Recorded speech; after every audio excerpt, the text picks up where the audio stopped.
रामकृष्ण हरी. तर आज आपण सुंदर अशा अभंगासह गातेतील अभंग पाहूया. त्याग तरी ऐसा करा अहंकारा दौडावे, मग जैसा तैसा राहे काव्य पाहे उरले ते. अंतरीचे विषम जाड येऊ पुढे न द्यावे, तुका म्हणे शुद्ध मन समाधान पाहिजे. तुका म्हणे शुद्ध मन समाधान पाहिजे. यामध्ये म्हणतात, तुम्हाला त्याग करायचा असेल तर मी म्हणजे देह या अहंकाराचा त्याग करा. मग तुम्ही ज्या स्थितीत असाल त्या स्थितीत राहा. अहंकार नाहीसा झाल्यावर काय शिल्लक राहते ते साक्षी भावाने पहा. अंतःकरणामध्ये भेदाचे साम्राज्य पसरलेले असते. त्याचे दृढ संस्कार माणसाला पुढे येऊ देत नाहीत. म्हणून तुकाराम महाराज म्हणतात, शुद्ध मन समाधान पाहिजे, की आपले मन शुद्ध ठेवा, म्हणजे समाधानी वृत्तीने जीवनाची वाटचाल कराल. त्याग तरी ऐसा करा अहंकारा दौडावे, म्हणजे अहंकाराचा त्याग करा.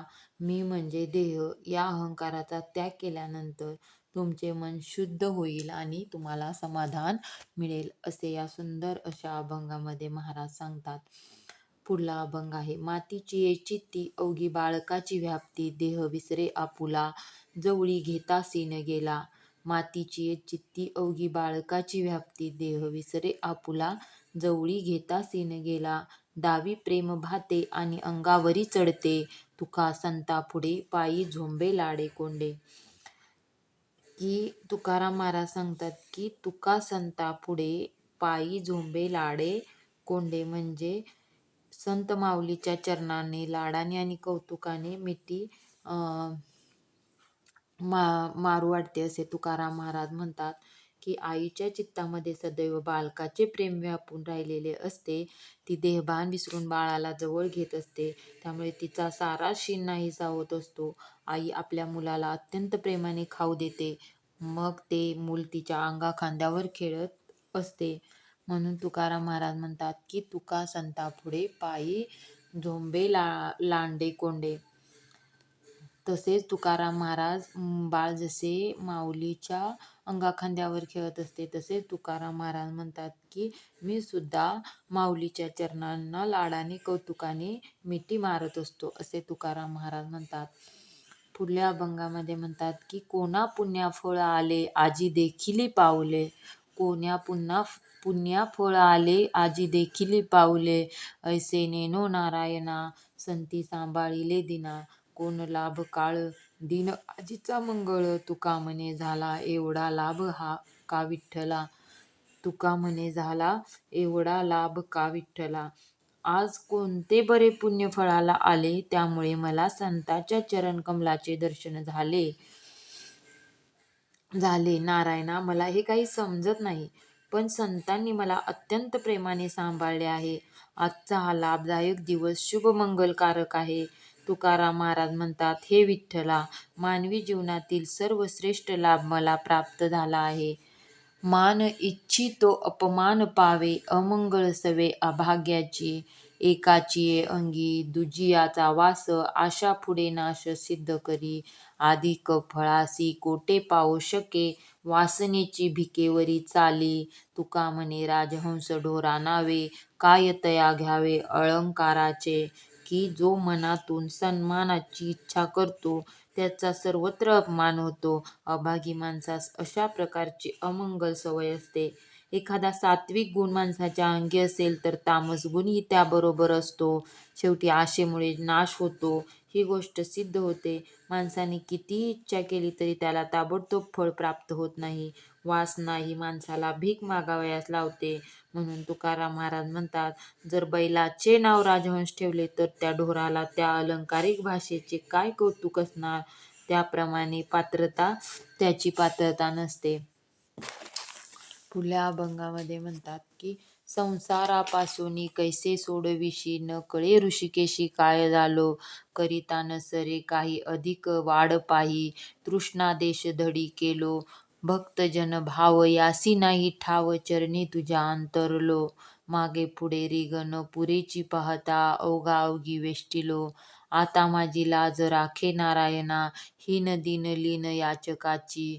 करिता न कळे काही असतील गुण दोष, करी होळी संचिताची. इंद्रियद्वारे मन धावे सैरे, नागवे करिताची काही. हात पाय कान मुख लिंग स्थान, नेत्रद्वारे घ्राण पायी. जया जैसी सोय तया तैसे होय, क्षण एक स्थिर नाही. करीती तडातोडी ऐसी याची खोडी, न चले माझे यास काही. शरीर संबंधू पुत्र पत्नी बंधू, धन लोभ मायावते. जन लोकपाळ मैत्र हे सकळ, सोयरी सज्जने बहुत.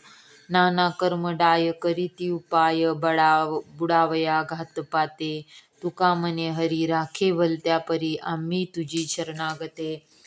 की तुकाराम महाराज म्हणतात, हे ऋषिकेशी, माझ्या या संसार दुःखातून कशी सुटका करशील हे काही समजत नाही.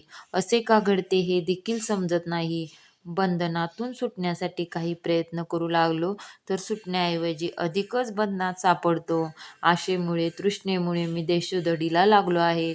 श्रीहरीविषयी मनात भजन भक्तिभाव नाही. यामुळे मी तुझ्या चरणांपासून दूर चाललो आहे. प्रपंचाने मी पूर्णपणे वेढला गेलो आहे. त्यामुळे आता मागे पुढे सरकण्यास जागा उरली नाही. हे नारायणा, आता माझी लाज तुम्हीच राखावी. मी दीन याचक बनलो आहे. आता काय करावे हे समजत नाही. माझ्या ठिकाणी जे गुण दोष असतील किंवा संचित पाप असेल ते सर्व आपण जाळून टाका. माझे मन इंद्रियाच्या द्वारे सदैव काही दिशांना धावत असते. ते काही केल्या तांब्यात राहत नाही. हात पाय कान मूग डोळे नाक या इंद्रियांच्या मार्गाने मी सैरावैरा धावत असतो. एक क्षणभर देखील ते शांतत्वात स्थिर राहत नाही. या मनाने माझ्या इंद्रियाची फारच ओढाताण केली आहे. या मनाची अशी खोडच आहे आणि त्यामुळे माझे काहीच चालत नाही. तुकाराम महाराज म्हणतात, पत्नी पुत्र बंधू हे आप्तसंबंधी हे धनाच्या लोभामुळे मायेत गुंतलेले आहेत. हे सर्व मित्र सगळे सोयरे इत्यादी परिवार अनेक प्रकारच्या उपायांनी घातक असे डाव रचित आहेत. मला दुःखात बुडवण्याचा त्यांचा विचार आहे. तरी हे श्रीहरी, मी तुला सर्व भावे शरण आलो आहे. तरी तू कोणत्याही उपायाने माझे रक्षण करावे. अशा प्रकारे या सुंदर अशा अभंगामध्ये तुकाराम महाराज म्हणतात की मी संसार दुःखात बुडलो आहे आणि माझी सुटका कशी होईल हे मला समजत नाही. तर तूच मला मी तुला श्रीहरी शरण आलो आहे, तर तू माझे रक्षण करावेस असे तुकाराम महाराज या अभंगामध्ये भगवंताला विनवणी करतात. पुढल्या अभंगामध्ये सांगतात, नाम घेता उठा उठी होय संसाराची तुटी. नाम घेता उठा उठी होय संसाराची तुटी. ऐसा लाभ बांधा गाठी विठ्ठल पायी पडे मिटी. ऐसा लाभ बांधा गाठी विठ्ठल पायी पडे मिटी. तुकाराम महाराज म्हणतात की ऐसा लाभ बांधा गाठी विठ्ठल पायी पडे मिटी. नामापरी ते साधन नाही, जे तू करसी अनिक काही. हाकारोनी सांगे तुका नाम घेता राहू नका. हाकारोनी सांगे तुका नाम घेता राहू नका. की अंतकरणापासून श्रीहरीचे नाम घेतले तर संसाराविषयीचा सर्व भ्रम नाहीसा होतो. म्हणून तुम्ही अशा प्रकारचा लाभ प्राप्त करून घ्या की ज्यायोगे विठ्ठलाच्या चरणांची तुमची मिठी दृढ होईल. नामासारखे दुसरे कोणते सोपे साधन नाही. तू इतर अवघड साधना करू पाहशील तर ती साधने व्यर्थ जातील. म्हणून तुकाराम महाराज सांगतात की मी मोठ्याने हाका मारून सांगत आहे की तुम्ही भगवंताचे नाम घेतल्याशिवाय राहू नका. हाकारोनी सांगे तुका नाम घेता राहू नका. पुढल्या अभंगामध्ये म्हणतात, प्राण समर्पिला आम्ही आता उशीर का स्वामी. माझे फेडावे उसने भार न मना या ऋणी. झाला कंठस्फोट जवळी पातलो निकट. तुका म्हणे सेवा कैसी बरी वाटे देवा. तुका म्हणे सेवा कैसी बरी वाटे देवा. देवा, आम्ही प्राण देखील तुम्हाला अर्पण केला आहे, तरी आता कृपे करून उशीर का बरे करता. मी तुमची मनोभावे सेवा केली आहे, तरी त्याचे ऋण तुम्ही फेडून टाकावे. आपण माझ्या ऋणाचे ओझे आता मागू नका. तुम्हाला हाक मारून मारून कंठ फुटायची वेळ आली आहे. मी तुमच्या जवळ येऊन पोचलो आहे. म्हणून तुकाराम महाराज म्हणतात, देवा, तुम्ही माझ्यावर कृपा केली नाही तर मला कसे आनंद वाटेल. म्हणून तुकाराम महाराज म्हणतात की हाकारोनी सांगे तुका नाम घेता राहू नका. थँक्यू.